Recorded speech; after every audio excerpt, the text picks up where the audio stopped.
आज मी फार खुश आहे. माझी मैत्रीण येणार आहे. कोणता?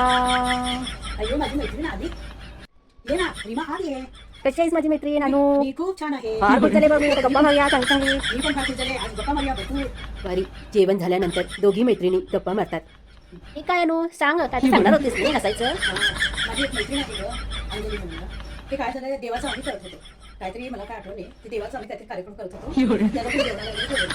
नवरा-बायको जेवण फार लोक आलेली जेवणाला वगैरे. तर जेवण वगैरे केले. नंतर मी सहज असं म्हटले, तुझा नवरा किती चांगला आहे, तुला किती सपोर्ट करतो, तुला किती मदत करतो, त्याच्या सपोर्टमुळे तू एवढं प्रगतीवर आहे, एवढं म्हटले बघा.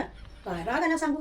ते देवाचं हे करत गप्प बसली आणि 2 दिवसांनी परत आली आणि काय ओरडली मला, काय म्हणतेस ते. आणि ती म्हणाली, नवराचं एकट्याच असते काय, मी काय कष्ट केले काय, मी काय थोडं कष्ट केले काय त्याच्याबरोबर मी काय थोडं कष्ट केले काय. जेव्हा मी कष्ट केले त्यावेळेला तो पण पुढे गेला आणि माझं काय सपोर्ट नाही असं माझ्या नवऱ्याला बोललीच कसं, असं म्हणून ती फार बोलली मला. मग तेव्हापासून मी ठरवून टाकली, कुणाच्या नवऱ्याला चांगलं म्हणायचं नाही.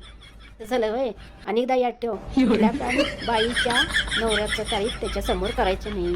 मग बायकांना राग येते. त्याला चांगलं म्हणायचं, तूच चांगली, तूच चांगली, तूच चांगली. होय, होय, होय. अटकायचं नाही. होय, होय.